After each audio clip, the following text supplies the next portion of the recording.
UP में 7 चरणों में होंगे चुनाव। यूपी में 10 फरवरी को पहले चरण का चुनाव होगा, 14 फरवरी को दूसरे चरण का चुनाव। उत्तर प्रदेश में 7 चरणों में चुनाव होंगे। उत्तर प्रदेश में 20 फरवरी को होगा तीसरे राउंड का चुनाव, तीसरे चरण का चुनाव 20 को, 23 को होगा चौथे चरण का चुनाव, 23 फरवरी को चौथे चरण का चुनाव, 27 फरवरी को होगा 5वें चरण का चुनाव, 3 मार्च को होगा छठे चरण का चुनाव और 7वें और आखिरी चरण का चुनाव होगा 7 मार्च को। तो 7 मार्च तक चुनाव प्रक्रिया जारी रहेगी। उत्तर प्रदेश में पंजाब, गोवा और उत्तराखंड में एक चरण में होंगे चुनाव। 3 राज्यों में 14 फरवरी को होगा विधानसभा चुनाव। मणिपुर में 2 चरण में होंगे चुनाव।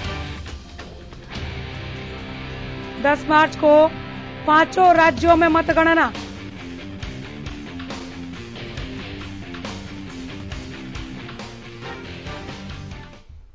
हमारे संवाददाता मुकेश मंडल सीधे जुड़े हैं ज्यादा जानकारी के साथ। चुनाव की तारीखों का ऐलान हो गया मुकेश?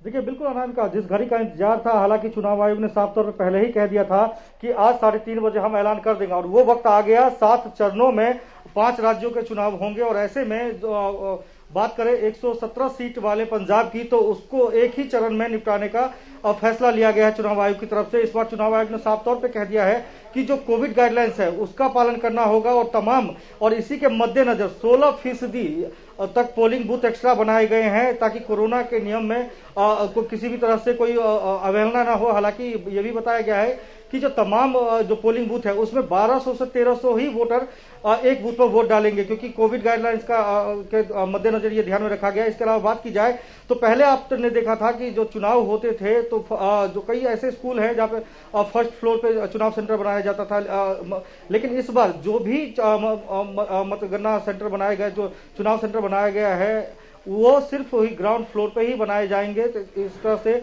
इसमें साफ तौर पे कहा गया है। इसमें खास तौर पे जो कोविड गाइडलाइंस की बात करें तो उसके मद्देनजर ये भी कहा गया है कि जो बुजुर्ग है, जिनकी उम्र 80 साल से ज्यादा है या दिव्यांग है, ऐसे व्यक्तियों के लिए ऐसे व्यक्तियों के लिए वीवीपैट पे भी इलेक्शन जो वो वोट डाल सकेंगे। और ऐसे में जो कोविड की बात हम कर रहे थे, हालांकि चुनाव आयोग ने साफ तौर पे कहा है कि सबसे बड़ी चुनौती ये है कि इस दौर में जहां एक और कोरोना से दुनिया गुजर रही है, वहीं चुनाव करवाना तो कहीं ना कहीं उनके लिए चुनौती है। और साफ तौर पे देखा जा रहा है कि 7 चरणों में यह मतदान जो है वो संपन्न करवाने की तैयारी है। 10 मार्च का समय रखा गया है जब मतगणना होगी और रिजल्ट आएंगे। तो कहीं ना कहीं उत्तर प्रदेश में कम सीटें हैं पंजाब के मुकाबले, वहां 7 चरणों में चुनाव होंगे। पंजाब में महज एक चरण में चुनाव हो जाएगा।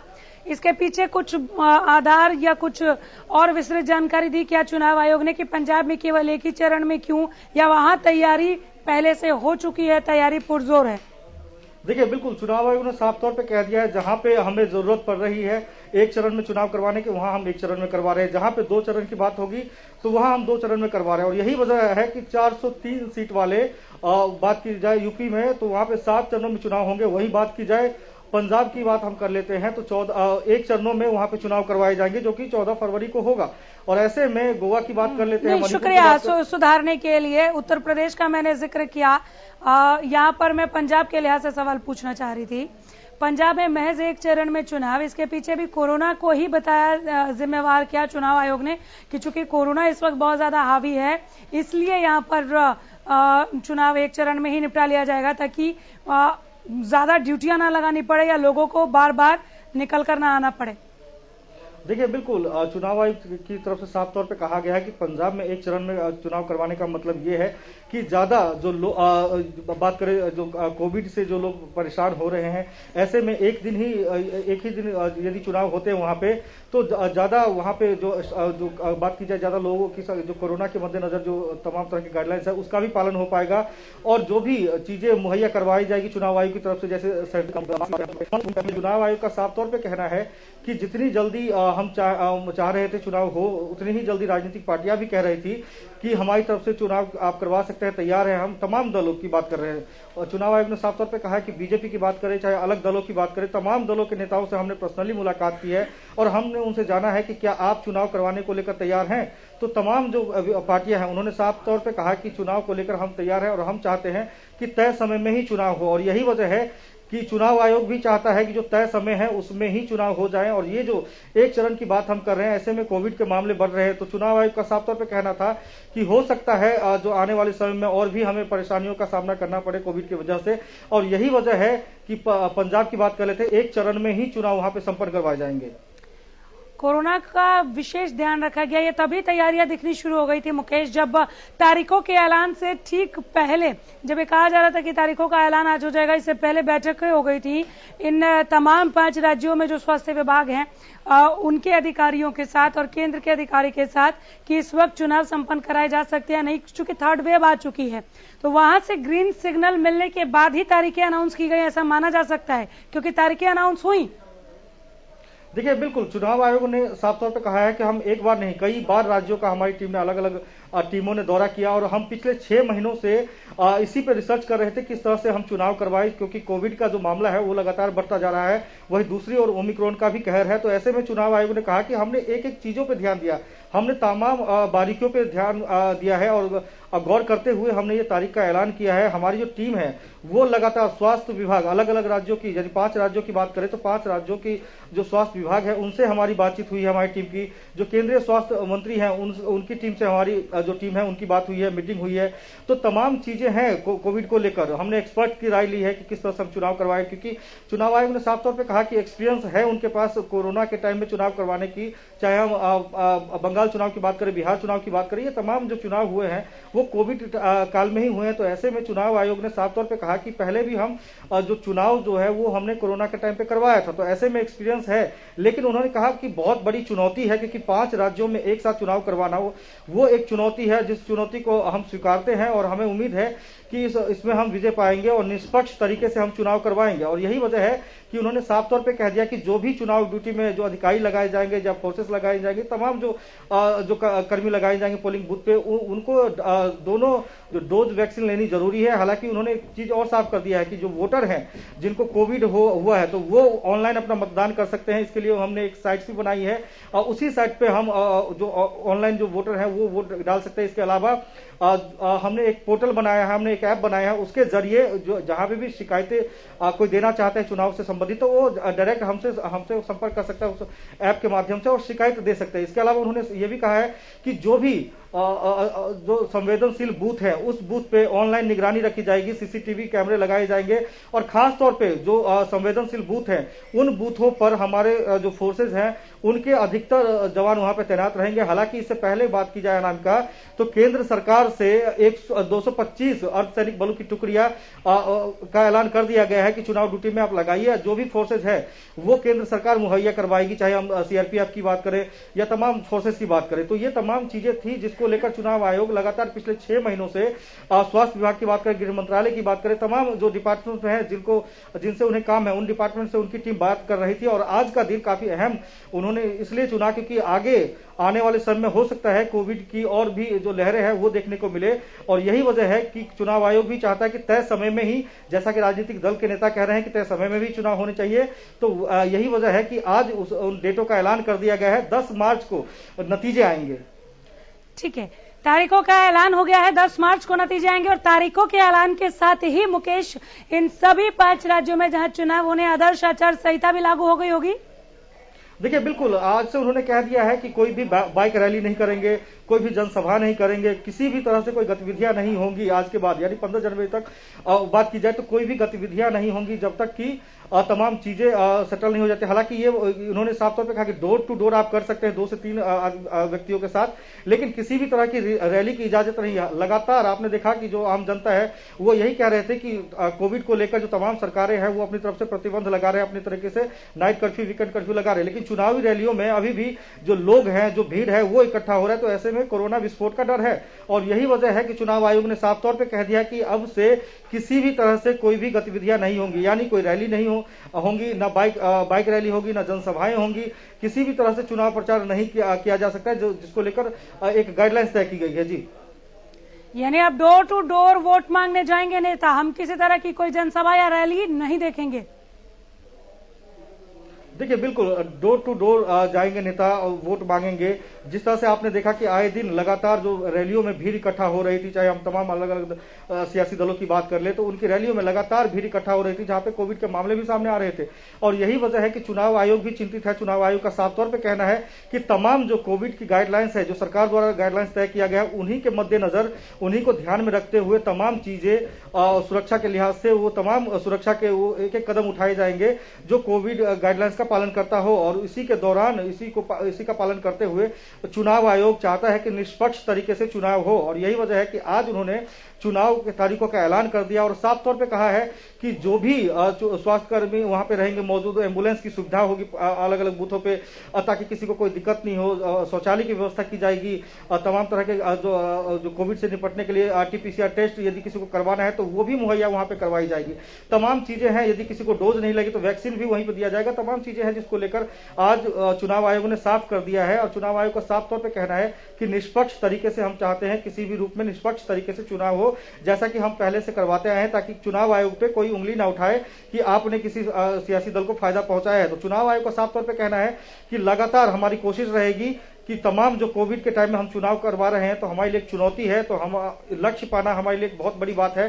5 राज्यों में यहाँ पर चुनाव आयोग ने अपनी चिंता एक तरह से जाहिर की है, लेकिन क्या आपको यहाँ पर चुनाव आयोग का कोई दुख, एक अंदर की टीस नजर आई कि बाद में ईवीएम पर दोष मढ़ दिया जाता है कि ईवीएम में ही खराबी थी इसलिए हार गए? देखिए, बिल्कुल ईवीएम को लेकर लगातार हमेशा से सवाल उठाए जा रहे हैं। जब भी आपने चुनाव देखा कहीं भी किसी राज्य में, उसके बाद ईवीएम को लेकर तमाम तरह के सवाल उठते जा रहे हैं। और यही वजह है कि चुनाव आयोग कह रहे थे कि आज हम जो ईवीएम को लेकर सवाल उठाए जा रहे हैं, चाहे किसी भी तरह के सवाल उठाए जाए चुनाव आयोग के ऊपर, तो हम ऐसा नहीं चाहते। और यही वजह है कि हमारी जो टीम है खुद मॉनिटरिंग करेंगी, ताकि निष्पक्ष तरीके से मतदान हो सके, निष्पक्ष तरीके से चुनाव के नतीजे आए। तमाम चीजें हैं। हालांकि एक चुनौती है चुनाव आयोग के सामने। और चुनाव आयोग के जो सदस्य हैं, उन्होंने साफ तौर पे कहा भी था इससे पहले भी कि हमारे पास एक चुनौती है और उसी चुनौती को निपटने की कोशिश हम कर रहे हैं। और यही वजह है कि 5 राज्यों का हम दौरा कर रहे हैं। आपको याद होगा अनामिका, जब चुनाव आयोग की टीम यूपी के दौरे पे गई थी, तो उन्होंने वहां पे तमाम जो सियासी दल हैं उनके नेताओं से मुलाकात की थी और लगातार वहां के स्वास्थ्य विभाग के अधिकारियों के साथ भी बैठक की थी। उसके बाद उन्होंने कहा था कि एक चुनौती है हमारे पास, ताकि इस कोरोना काल में चुनाव करवाया जाए और किसी भी तरह का दोष चुनाव आयोग पे ना आए। तो एक बहुत बड़ी चुनौती है। और इसी बात तारीखों का ऐलान जब हुआ, उसके बाद चूंकि कुछ मिनट हो गए और ईवीएम वाला जिन तो तारीखों के ऐलान से पहले निकल कर आ जाता है, तो ईवीएम वाला ये सवालों का जिन अभी बाहर आया कि नहीं इन 5 राज्यों में कहीं पर भी? देखिए, चुनाव आयोग ने साफ तौर पे कह दिया है कि हम चाहते थे चुनाव हो, और यही जो तमामी सियासी दल हैं हमने उनके ऊपर छोड़ा था कि क्या आप तैयार हैं, पूरी तरह से तैयार हैं चुनाव कराने को लेकर। तो उन्होंने अलग अलग जो दल है, जो सियासी दल चुनाव में आए हुए हैं, चुनाव मैदान में जो चुनाव लड़ रहे हैं, उनके दिग्गज नेताओं से जब इन्होंने मुलाकात की चुनाव आयोग की टीम ने, तो सबने कहा कि हम तैयार हैं, किसी भी तरह से आप ईवीएम से करवाइए या किसी अन्य तरीके से वोटिंग करवाए, हम तैयार हैं। ये जिम्मेदारी आपकी बनती है कि आप कब वोट करवाते हैं। और यही वजह है कि चलिए 5 राज्यों में आ जाते हैं। कहाँ किसका पड़ रहा है इस वक्त भारी नजर आ रहा है? संवाददाता है आप लोग, हर एक जगह से लगातार रिपोर्ट दे रहे हैं, पहुंचा रहे हैं, अपडेट कर रहे हैं हमें। तो अपडेट कीजिए। उत्तर प्रदेश में 7 चरणों में चुनाव। 2 सवाल है यहाँ पर। 7 चरणों में यहाँ चुनाव कराए जाने को लेकर पॉलिटिकल जो पार्टीज हैं, जो इस वक्त विरोधी हैं या विपक्षी हैं, उन लोगों की तरफ से कोई प्रतिक्रिया आई या नहीं आई? और इसके साथ यहाँ पर योगी सरकार को आप कितना मजबूत देख रहे हैं? देखिए, 5 राज्यों के चुनाव की बात करें तो 4 राज्यों में बीजेपी की सरकार है। हम पंजाब की बात करें तो वहां पे कांग्रेस की सरकार है। तो ऐसे में बीजेपी के पास एक चुनौती है कि किसी भी तरह से जो 4 राज्य है उनमें उनकी सरकार तो बने ही। और वहां पंजाब की बात कर लेते हैं तो पंजाब में आपने देखा कि आम आदमी पार्टी वहां पे और कांग्रेस पार्टी मजबूती के साथ है, बीजेपी वहां पे मजबूती में नहीं है। तो ऐसे में कोशिश ये रहेगी कि पंजाब में भी किसी भी तरह से वहां पे सरकार बनाई जाए। हालांकि यूपी की बात कर ले तो यूपी में आपने देखा इस बार बीजेपी की बात करें या तमाम सियासी दलों की बात करें, हम तमाम जो सपा की बात कर ले, बसपा की बात करें, तमाम जो सियासी दल हैं वो लगातार वहां पे चुनाव प्रचार में जुटे हुए थे। प्रधानमंत्री खुद वहां पे गए, यूपी चुनाव में गए हैं, वहां पे रैलियों को उन्होंने संबोधित किया। इसके बाद बात करें तो एक्सप्रेस वे का भी उद्घाटन किया, राम मंदिर, तमाम वो मुद्दे हैं जो चुनाव में रहने वाले हैं। लेकिन चुनौती है पंजाब। आप बने रहिए सर, आप बने रहिए, पंजाब की चुनौती पर ही मैं आपके पास लौट जाऊंगी। हरगोविंद सिंह अरोड़ा हमारे साथ पॉलिटिकल एक्सपर्ट जुड़ गए हैं। सिंह साहब नमस्कार, बहुत स्वागत है। सर कीजिए, सिंह नहीं है, हरगोविंद अरोड़ा है। अरोड़ा जी, सर जी। चुनाव की तारीखों का ऐलान हो गया है 5 राज्यों में। आप किसको कहां पर मजबूत खड़ा पाते हैं? उत्तर प्रदेश से शुरुआत कर ले क्या? योगी सरकार सड़क, बिजली, पानी, महंगाई, भ्रष्टाचार, इन तमाम मुद्दों पर यहाँ पर चुनाव होने जो बड़े चुनावी मुद्दे हैं, किसान आंदोलन भी हो सकता है उसमें एक चुनावी मुद्दा जो इन दिनों बहस का विषय बना हुआ है। योगी सरकार को कहां खड़ा पाते हैं? देखिए, सबसे पहले तो यह है कि मजबूत तो जनता को होना है, मजबूत मतदाता को होना है, मजबूत सामान्य मानवीय को होना है। क्योंकि जिस कोरोना संकट के दौर से इस समय पूरा विश्व गुजर रहा है, उसी कोरोना संकट के दौर से भारत और उत्तर प्रदेश भी गुजर रहा है। कमोवेश परिस्थिति तो हर जगह एक सी है ना। तो सबसे पहले तो मजबूत अपने नागरिक को करना होगा, उसके जीवन को मजबूत करना होगा, तभी तो नागरिक बचेगा तो लोकतंत्र बचेगा, तभी चुनाव होंगे। ठीक है। और जहां तक प्रश्न आपने किया राजनीतिक दलों का, तो किसी एक राजनीतिक दल के विषय में अगर हम जैसे सामान्य लोग पहले से ये तय कर लें तो मतदान सामान्य लोग नहीं ना, आप एक्सपर्ट हैं सर, आप पॉलिटिकल एक्सपर्ट हैं, आप विश्लेषक हैं, तो आपका विश्लेषण तो बहुत अहम हो जाता है। और किसी एक राजनीतिक दल के बारे में मत बोलिए अगर आपको सवाल इतना मतलब वाजिब नहीं लगा। योगी सरकार के साथ सामने वालों पर भी बोलिए ना, किसका रिपोर्ट कार्ड कैसा दिख रहा है आपको? जहां तक आपने प्रश्न किया राजनीतिक दलों के विषय में, जहां तक आपने प्रश्न किया, तो उसमें मेरा एकदम स्पष्ट उत्तर ये रहेगा कि उत्तर प्रदेश में लगभग 4.5 वर्षों में बहुत बेहतरीन काम हुए और हुए होंगे।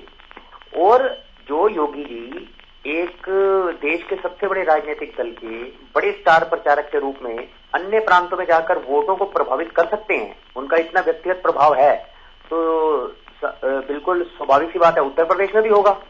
तो न जाने उत्तर प्रदेश में जाकर उनका कद इतना बोना हो जाता है कि स्टार प्रचारकों के उनके काम को गिनाने के लिए पूरे केंद्रीय मंत्रिमंडल को 6 महीने तक वहां पे कैंप करना पड़ता है। देश के प्रधानमंत्री वहां, देश के रक्षा मंत्री वहां, पार्टी के राष्ट्रीय अध्यक्ष वहां, देश के गृह मंत्री वहां, देश के वित्त मंत्री वहां, देश के कपड़ा मंत्री वहां। तो अगर काम इतने बेहतरीन और वो हुए थे तो काम के आधार पर ही वोट मांग लिए जाते, इतने भारी भरकम जम्बो मंत्रिमंडल के केंद्र की वहां आवश्यकता ही न पड़ती। तो इससे ये पता लगता है कि योगी सरकार को ये डर है कि वो दोबारा आते हुए नहीं दिखते। तो इसी कारण प्रधानमंत्री जी को स्वयं वहां मुकाबला उत्तर प्रदेश में मुझे तो लगता है अखिलेश वर्सेस मोदी है, अखिलेश वर्सेस योगी तो है ही नहीं वहां। अच्छा, अखिलेश वर्सेस मोदी है, योगी नहीं है। मैडम, आपके से चैनलों के माध्यम से हमें ज्ञान प्राप्त होता है, वही तो रोज आप लोग हमें न्यूज से दिखाते हो। देश के प्रधानमंत्री पिछले 6 महीने से छोटी छोटी बातों पर वहां नुक्कड़ सभाएं तक वहां कर रहे हैं, तो इसका मतलब उनकी स्थिति ज्यादा बेहतरीन नहीं होगी वहां। चलिए आ जाते हैं सर, पंजाब पे आ जाते हैं। पंजाब में आप कहाँ खड़ा पाते हैं बीजेपी को? देखिए, पंजाब में तो बीजेपी की स्थिति पहले भी कोई इतनी बहुत ज्यादा अच्छी थी नहीं, क्योंकि वो तो क्या हम ये कह सकते हैं कि पंजाब में बीजेपी के पास खोने के लिए ज्यादा कुछ नहीं है, गेन करने के लिए बहुत कुछ है? जी जी जी जी, बिल्कुल बिल्कुल। भाजपा अब जहां भी वो हासिल कर सकती है पंजाब में, जो भी 1 से बढ़कर 2 या 2 से बढ़कर 3 या 3 से बढ़कर 10, शुभकामनाएं तो सभी राजनीतिक दलों को हमारी रहेंगी। सभी के कार्यकर्ता मेहनत करते हैं और करनी भी चाहिए, तो चुनाव होता ही इसीलिए। प्रधानमंत्री की सुरक्षा में चूक वाले मामले को लेकर किसी तरह का कोई असर इन चुनावों पर आप देख रहे हैं पंजाब में? ये पंजाब के चुनाव पर शायद इसका इतना गंभीर असर पड़ने वाला नहीं है, और कहीं पर भी किसी चुनाव पर भी इसका गंभीर असर नहीं पड़ेगा। 2-4 दिन ये हो हल्ला हो सकता है, लेकिन जब तक वोटिंग होगी और जब तक होगा ये इतना बड़ा मुद्दा बनने वाला नहीं है। क्योंकि मुद्दा क्या है, मुद्दे तो मुख्यतः चुनावों में क्या होते हैं? महंगाई, बेरोजगारी, भ्रष्टाचार, विकास। चलिए, बहुत शुक्रिया सर, वक्त दिया आपने, बहुत धन्यवाद हरगोविंद अरोड़ा जी। मुकेश हमारे साथ अभी भी बने हुए हैं न्यूज रूम से। मुकेश, पंजाब में चुनौती का आप जिक्र कर रहे थे। देखिए बिल्कुल अनामिका, पंजाब की बात कर ले तो आपने देखा कि जिस तरह से आम आदमी पार्टी की बात कर लेते हैं तो आम आदमी पार्टी दिल्ली में सरकार बनाती है, उसके बाद जाकर पंजाब में वो चुनाव लड़ती है, सेकंड नंबर पे आती है। तो कहीं ना कहीं बीजेपी के लिए एक चुनौती होगी कि किसी भी तरह से पंजाब में उनकी सरकार बनाई जाए। हालांकि आपने प्रधानमंत्री का जिक्र किया जो वहां पे गए थे, तो कहीं ना कहीं इसको लेकर सुप्रीम कोर्ट में तमाम मामला चल रहा है। लेकिन बात की जाए पंजाब की, तो पंजाब कांग्रेस की बात कर लेते हैं तो आपने देखा कि पंजाब कांग्रेस में आपसी कलह इतना भारी पड़ा कि पंजाब के आला हाईकमान की बात कर ले हम, या के जो कांग्रेस के आला हाईकमान की बात कर ले, वो आपस में तालमेल बिठा नहीं पाए। और यही वजह है कि वहां के जो कैप्टन अमरिंदर थे मुख्यमंत्री कांग्रेस के, उनको इस्तीफा देना पड़ा, अपना पद छोड़ना पड़ा, उन्होंने अलग राजनीतिक दल का गठन कर लिया। तो ऐसे में चन्नी सरकार की हम बात कर लेते हैं। हालांकि उनके पास एक्सपीरियंस नहीं है सरकार चलाने का, क्योंकि आपने देखा कि जो नवजोत सिंह सिद्धू बीजेपी से कांग्रेस में गए और ऐसे में कांग्रेस में जाने के बाद वो किस तरह से नाराजगी भी उन्होंने जाहिर की थी चन्नी को लेकर, तो चन्नी में उनके बीच विवाद भी एक बार अब देखने को मिल गया था आपको।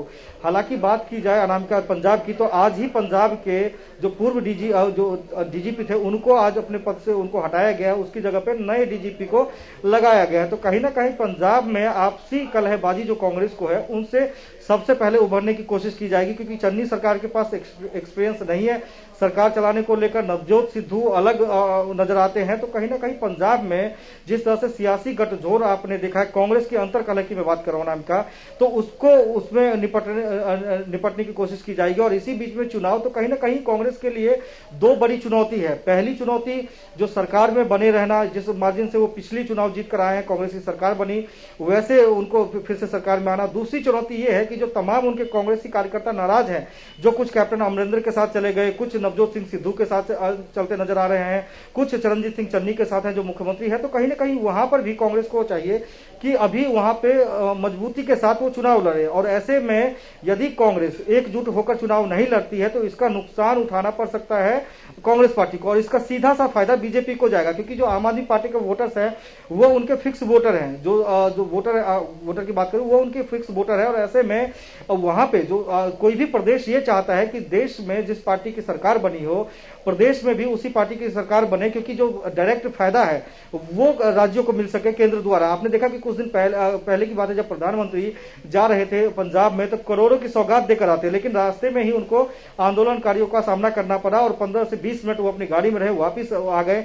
इसको लेकर सियासी गलियारों में भी आपने देखा कि खूब आपस में बहस छिड़ी। उसके बाद सुप्रीम कोर्ट ने ये मामला पहुंचा। तो कहीं ना कहीं पंजाब की हम बात कर लेते हैं।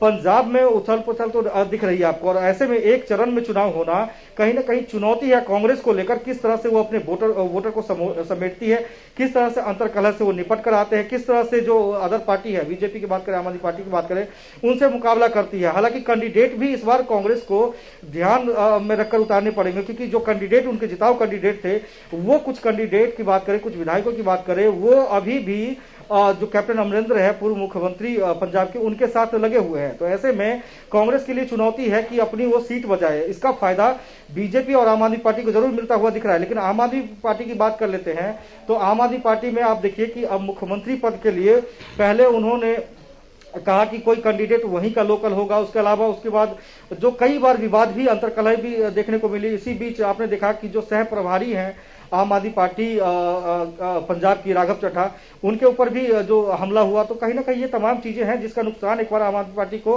उठाना पड़ेगा। मणिपुर, गोवा और उत्तराखंड के लिए भी हो जाए, यहाँ पर चुनौतियां या एकदम क्लियर कट है?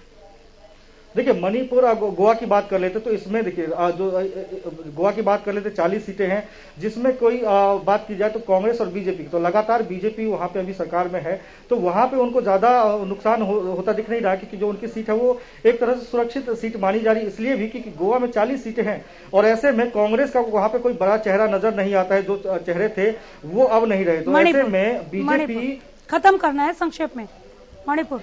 देखिए मणिपुर की बात करें तो वहां पे 2-3 क्षेत्रीय दल भी हैं जिनका हो सकता है कि इस बार टक्कर हो, लेकिन कांग्रेस भी वहां पे अच्छे खासे मार्जिन पे दिख नहीं रही है, जिसका सीधा सा फायदा बीजेपी का, क्योंकि वहां पे कम सीटें हैं। और ऐसे में बीजेपी की कोशिश रहेगी कि जिस मजबूती के साथ उन्होंने पिछली बार चुनाव लड़ा, उसी मजबूती के साथ इस बार वो चुनाव लड़े और वहां पे फिर से अपनी सरकार बना ले।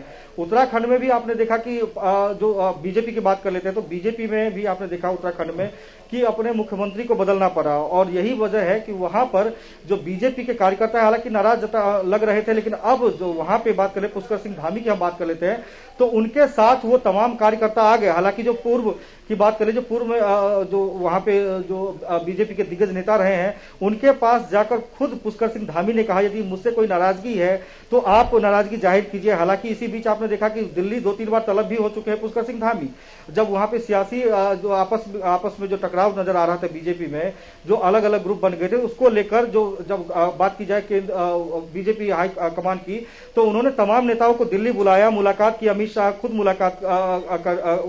खुद मुलाकात करने के लिए बुलाया था। जेपी नड्डा से उनकी बातचीत हुई, तो कहीं ना कहीं जाकर वहां पे बीजेपी की जो नाराजगी थी, अंतर्कलह थी, वो दूर होती नजर आ रही है। डॉक्टर चंद्रमोहन हमारे साथ जुड़ गए हैं। डॉक्टर चंद्रमोहन, बहुत स्वागत है। डॉक्टर साहब, आवाज मिल रही है? मिल रही, थैंक यू।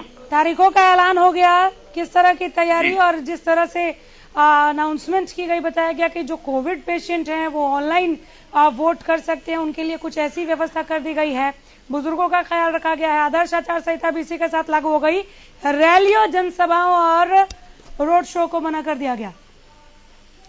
देखिए, बहुत अच्छा लोकतंत्र के महापर्व की आज घोषणा हुई है। आज का दिन उत्तर प्रदेश के लिए बहुत महत्वपूर्ण दिन है और हम उत्तर प्रदेश के सम्मानीय मतदाताओं से, जनता से अपील करेंगे भारतीय जनता पार्टी के सभी लोग लोकतंत्र के इस महापर्व में भाग लें। और चुनाव आयोग ने जिस तरीके से चुनाव का कार्यक्रम घोषित किया है, हम उसका स्वागत करते हैं, अभिनंदन करते हैं। पंजाब में कितने तैयार है सर आप? हम पूरी तरीके से तैयार हैं। हमारी भारतीय जनता पार्टी अकेली पार्टी है जो उत्तर प्रदेश में कैडर के आधार पर, कार्यकर्ताओं के आधार पर चुनाव के लिए तैयार है। हमारी पूरी सभी इकाइयां, बूथ इकाइयां तैयार है, हमारे पटना प्रमुख तैयार है और हम फिर एक बार योगी सरकार बनाने के लिए संकल्प लेते हैं, कृत संकल्प लेते हैं। चलिए, शुभकामनाएं सर, बहुत शुभकामनाएं, बहुत धन्यवाद वक्त दिया आपने। हालांकि मैं और बातचीत करना चाह रही थी, लेकिन वक्त की अभी फिलहाल कमी है। बहुत शुक्रिया मुकेश आपका भी अपडेट करने के लिए मुझे और हमारे दर्शकों को। इसी के साथ यहीं रुक रहे हैं, देखते रहिए हरियाणा न्यूज। नमस्कार।